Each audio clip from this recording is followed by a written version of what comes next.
Hello, dear listeners, and welcome to the Slow English Podcast.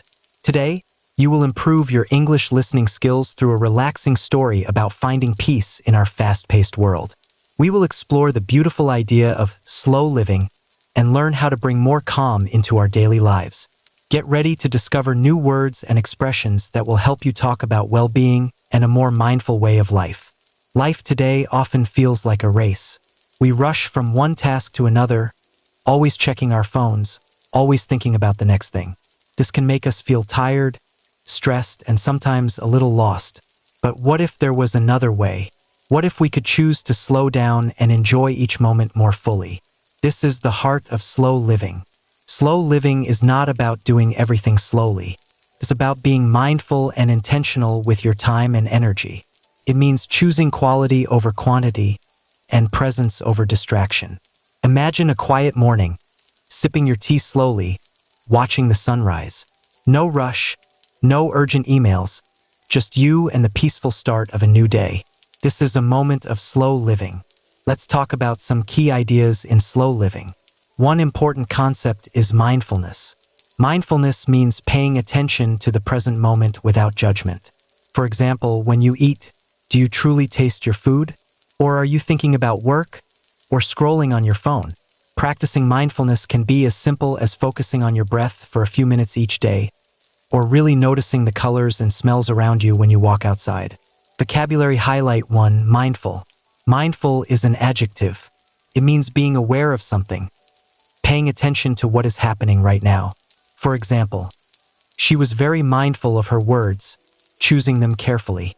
Another aspect of slow living is intentionality. This means making conscious choices about how you spend your time, rather than just letting life happen to you.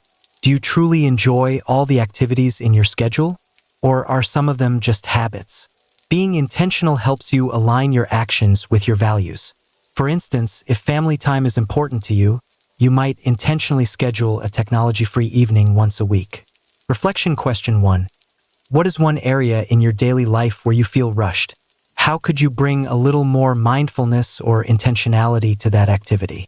Now let's try a repeat after me moment. Listen carefully and then repeat the phrase after me. Repeat after me. I choose to live mindfully. Great. Let's continue. Slow living also encourages us to declutter our lives, both physically and mentally. A cluttered space can often lead to a cluttered mind. Think about your home. Do you have many things you don't use or love? Removing these items can create a sense of calm and order. Similarly, decluttering your mind means letting go of unnecessary worries or negative thoughts. It's about simplifying. Vocabulary highlight 2. Declutter. Declutter is a verb. It means to remove unnecessary items from a place in order to make it tidier and more pleasant. For example, I need to declutter my desk before I can start working. Many people find joy in connecting with nature as part of their slow living journey. Spending time outdoors, whether it's a walk in a park, gardening, or simply sitting by a window and observing the trees, can be incredibly grounding. Nature has a way of reminding us to slow down and appreciate the simple beauty around us. It helps us to feel more connected to the world and less caught up in our own thoughts. Reflection question 2. What is one small change you could make today to bring more peace and slowness into your life? Could be as simple as taking a few deep breaths or enjoying a meal without distractions. Let's try another repeat after me moment. Listen and repeat. Repeat after me. I embrace the present moment. Let's explore another important pillar of slow living: digital detoxing.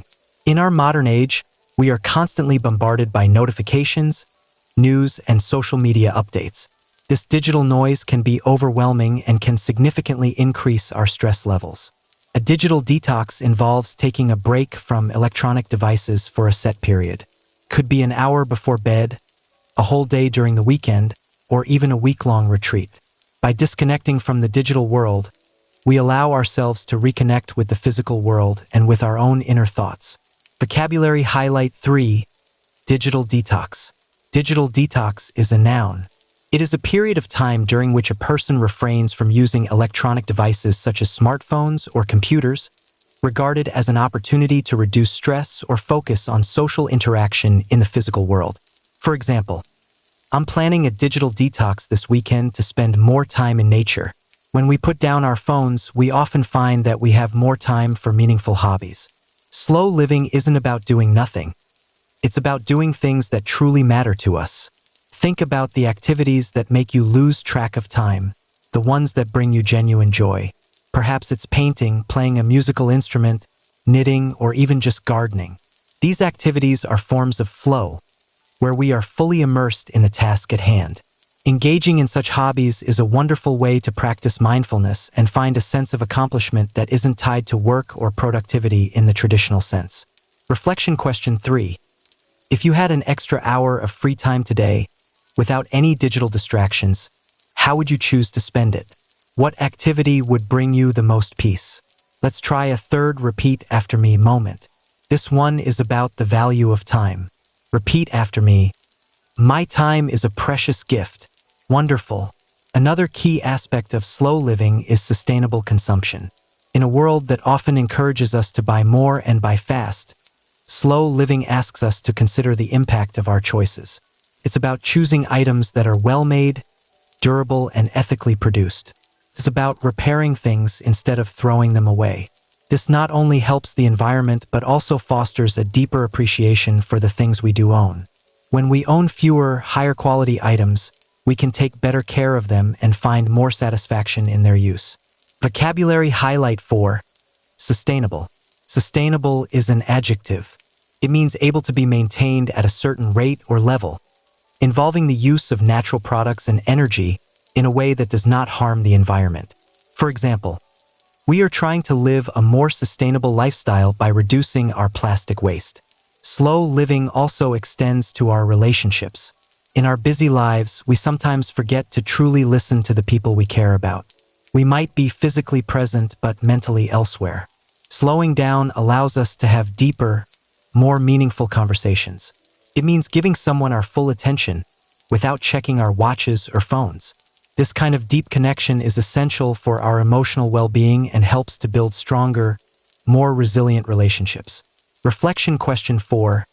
Think about a recent conversation you had. Were you fully present? How could you improve your listening skills in your next interaction?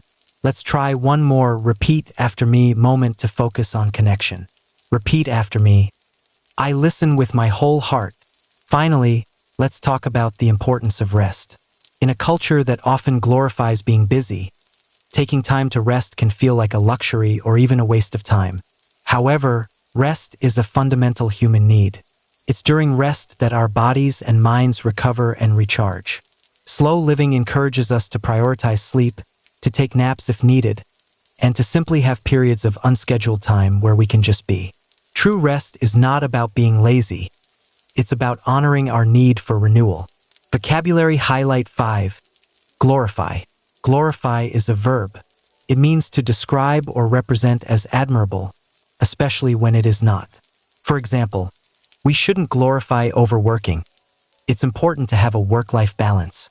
In conclusion, the art of slow living is a multifaceted approach that touches every part of our lives. It's a journey of self-discovery and a commitment to living with more intention and grace.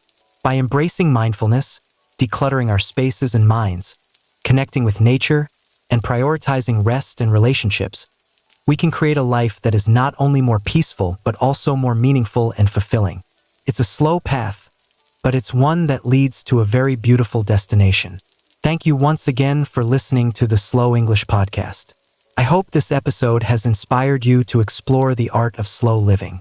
If you enjoyed this podcast and want to continue improving your English listening skills with relaxing and meaningful stories, please consider subscribing to our channel for daily slow English listening practice. Until next time, take care, and remember to breathe deeply and live slowly. Goodbye for now.